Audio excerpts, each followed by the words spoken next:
Jadi hari-hari ini kalau kita nih disuruh mengampuni, ya orang melakukan saudara kita kesalahan. Ya, kalau ngikuti egonya kita, ya pasti kita akan berkata, emang saya enggak bisa balas, emang saya tidak bisa melakukan sesuatu sama kamu. Ya saya ini punya backingan loh, saya ini punya ini, saya bisa menjebloskan kamu dalam penjara, itu egonya kita. Tapi waktu kita belajar tentang salib, di sana kita harus mulai belajar berkata, Tuhan, hari ini saya ambil firman Tuhan dari 1 Korintus pasal yang pertama.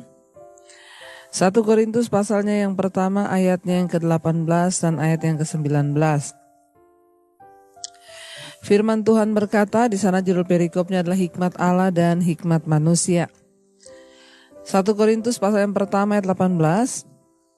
Sebab pemberitaan tentang salib memang adalah kebodohan bagi mereka yang akan binasa. Tetapi bagi kita yang diselamatkan, pemberitaan itu adalah kekuatan Allah. Ayat 19. Karena ada tertulis, aku akan membinasakan hikmat orang-orang berhikmat dan kearifan orang-orang bijak akan kulenyapkan.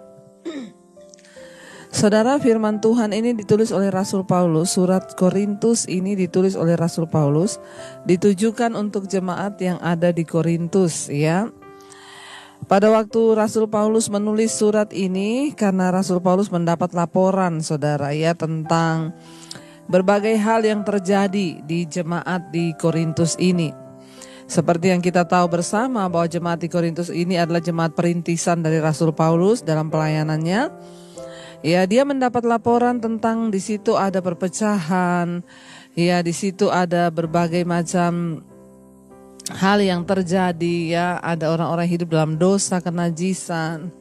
Bahkan, ya, Rasul Paulus mendapat laporan bahwa orang-orang mulai hidup di dalam dosa-dosa dan tidak lagi mempedulikan ajaran-ajaran tentang firman Tuhan, tidak lagi mempedulikan ajaran-ajaran dari Alkitab, ya, dari firman Allah. Pada waktu itu belum ada perjanjian baru, saudara, ya. Belum ada Alkitab, yang ada itu adalah perjanjian lama. Dan di sana banyak pengajar-pengajar yang bermunculan dan mengajarkan, ya, bermacam-macam pengajaran yang timbul di jemaat Korintus pada waktu itu, sehingga mendorong Rasul Paulus untuk menulis surat kepada jemaat di Korintus, yang kita yakini bahwa setiap tulisan yang diilhamkan Allah itu adalah firman Tuhan, termasuk surat Korintus ini.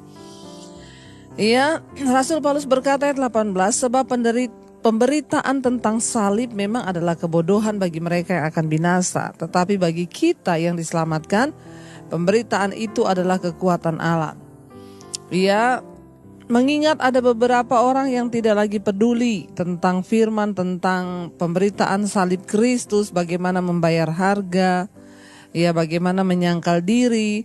Ya, Rasul Paulus menegaskan kepada mereka, firman Tuhan ini berkata, sebab penderitaan tentang salib memang adalah kebodohan bagi mereka yang akan binasa. Saudara, berbicara tentang salib, ya, itu berbicara tentang menyangkal diri, ya, berbicara tentang mematikan keinginan daging. Apa itu salib? Ya, di dalam hidup kita sebagai orang Kristen, anak Tuhan, orang percaya, kita ini dipanggil untuk ikut memikul salib Kristus dalam hidup kita. Tentunya salibnya itu bukan lagi berbentuk kayu seperti yang Yesus pikul, tapi salib di sini berbicara tentang, ya, menyangkal diri kita. Salib berbicara tentang menyangkal keegoisan kita, menyangkal keakuan kita, mematikan kedagingan kita. Itu adalah salah satu bentuk utama dari dari memikul salib hari-hari ini, yaitu menyangkal diri. Di salib pun Yesus menyangkal dirinya, dia bukanlah Tuhan, tetapi dia datang sebagai manusia. Ketika dia disalib, ya, dia menyatakan diri sebagai manusia yang harus menanggung kutuk dosa seluruh umat manusia. Ya, kalau dia mempertahankan ketuhanannya, karena itu Alkitab berkata, Yesus taat bahkan sampai mati di atas kayu salib. Dia tidak mempertahankan, ya, kealahannya, dia tidak mempertahankan, ya, miliknya. Dia tidak mempertahankan kodratnya pada saat dia disalib, tetapi dia mengosongkan diri dan taat sepenuhnya pada kehendak Bapa. Nah, dari salib itu kita belajar, saudara, bahwa betapa kita ini harus belajar menyangkal diri. Yesus saja yang adalah Tuhan tidak menganggap kesetaraannya dengan Allah itu sebagai milik yang harus dipertahankan. Tapi dia belajar mengosongkan dirinya, mengambil rupa seorang hamba dan menjadi sama dengan kita, orang berdosa.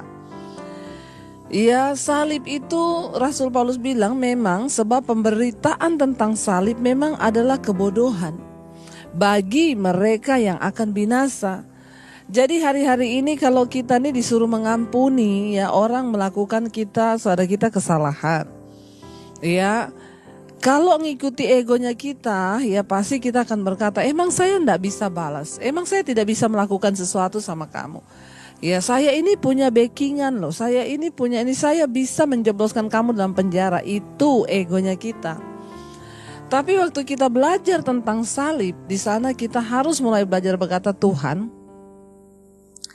aku yakin bahwa semua yang Kau izinkan terjadi, penderitaan ini tidak enak Tuhan. Aku menderita padahal aku tidak buat salah, aku ditipu orang Tuhan.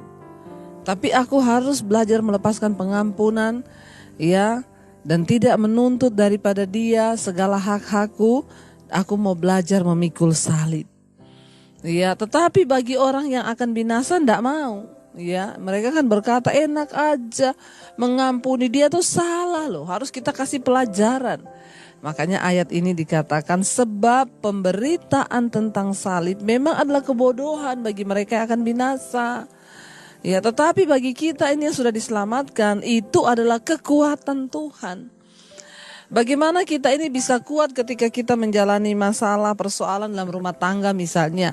Ya, istri harus belajar memikul salib, suami harus belajar memikul salib. Contohnya apa? Ya, ketika istri-istri yang hari-hari ini suamimu belum bertobat, pikulah salibmu, ya. Tapi saya sudah gak tahan Bu sama suami itu, dimaki-maki, dibodoh-bodohin. Itu sudah pilihanmu, karena itu ya pikulah salibmu, ajar aku Tuhan untuk ya terus bisa mematikan keegoisanku, ya menerima suamiku dan berdoa buat dia. Itu artinya pikul salib. Tapi sekali lagi bagi orang yang akan binasa, dia lebih memilih bercerai karena salib itu kebodohan. Ngapain saya harus ampuni terus suami saya kayak begitu, mending saya bercerai. Ya, bagi orang yang akan binasa, salib, pemberitaan tentang salib itu kebodohan. Kenapa saudara? Karena hukum Tuhan dan hukum dunia ini berbeda. Hikmat Allah dan hikmat manusia itu berbeda. Hikmat Allah berkata, ya kalau ada orang berbuat jahat padamu, balas dengan doa, mintakan berkat bagi orang itu. Itu hikmat Allah. Tapi hikmat manusia berkata, kalau ada orang bikin jahat, kita balas lebih jahat. Dia belum tahu siapa saya. Tapi engkau akan binasa kalau engkau mengikuti hikmat manusia. Mari kita belajar saudara untuk ya menanggapi pemberitaan tentang salib, tentang menyangkal diri, tentang membayar harga. Dalam segala hal, di dalam rumah tangga, dalam keuangan kita pun seringkali Tuhan akan proses. Rasanya berat Tuhan. Tapi aku harus menyangkal diriku dengan keuangan ini. Mungkin ini salib yang harus aku pikul Tuhan ya. Ketika saudara mungkin disuruh Tuhan ya untuk ya menabur atau melakukan sesuatu yang rasanya berat, tapi aku mau melakukan. Ya, saya juga sering mengalami seperti itu. Tapi ketika memang itu Tuhan yang memerintahkan, itu salib. Berat. Salib itu artinya apa? Berat bagi keakuan kita. Tapi waktu kita mau melakukan, ya maka kita diselamatkan. Ya, termasuk pengampunan. Ada orang-orang yang tidak mau mengampuni. Dia lupa bahwa mengampuni itu juga salib. Ya, nah kalau kita mau diselamatkan, ya kita harus melakukan apa yang Tuhan ajarkan. Ayat yang ke-19 bilang, karena ada tertulis, aku akan membinasakan hikmat orang-orang yang berhikmat dan kearifan orang-orang bijak akan kulenyapkan. Kenapa saudara? Orang Orang-orang dunia ini yang merasa berhikmat, orang-orang dunia ini yang merasa arif, orang-orang dunia ini yang merasa mereka sudah benar. Yaitu tadi yang saya berkata, hukum Tuhan dan hukum dunia itu berbeda. Hikmat Tuhan dan hikmat manusia berbeda. Nah, ketika kita menerima Yesus, maka segala hikmat manusia itu harus dibuang. Ya, digantikan dengan hikmat Allah, sehingga kita tidak lagi hidup menurut hikmat manusia, tapi kita hidup menurut hikmat Allah. Waktu kita miliki hikmat Allah, bahkan kita bisa melihat keadaan yang suram menjadi sesuatu yang baik.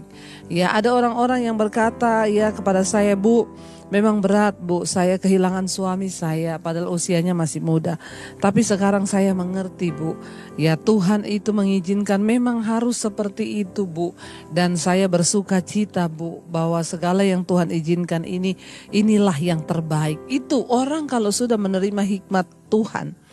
Berbeda dengan orang yang punya hikmat manusia, akan terpuruk di dalam masalah, terpuruk dalam kesedihan. Tetapi orang yang punya hikmat Allah, Tuhan, hikmat Allah itu yang akan memampukan dia, mengubahkan cara berpikirnya, sehingga dia bisa melihat hal-hal yang besar yang Tuhan sedang kerjakan di dalam hidupnya. Karena itu saudara, ya jangan pernah lelah untuk pikul salib, ya jangan kita merasa bahwa itu adalah berita kebodohan, ya suruh mengampuni enak aja, yang salah dia saya suruh berdoa buat dia, bodoh banget. Nah, itu pemberitaan salib memang kebodohan bagi mereka yang akan binasa, tapi kita bukan orang yang akan binasa. Kita adalah orang-orang yang diselamatkan. Karena itu kita mau terus memiliki sikap yang mau bayar harga, memikul ya sesuatu yang berat. Tetapi kalau itu Tuhan yang mau, ya maka kita harus berani berjalan bersama Tuhan, memikul salibnya dan melakukan apa yang Tuhan mau.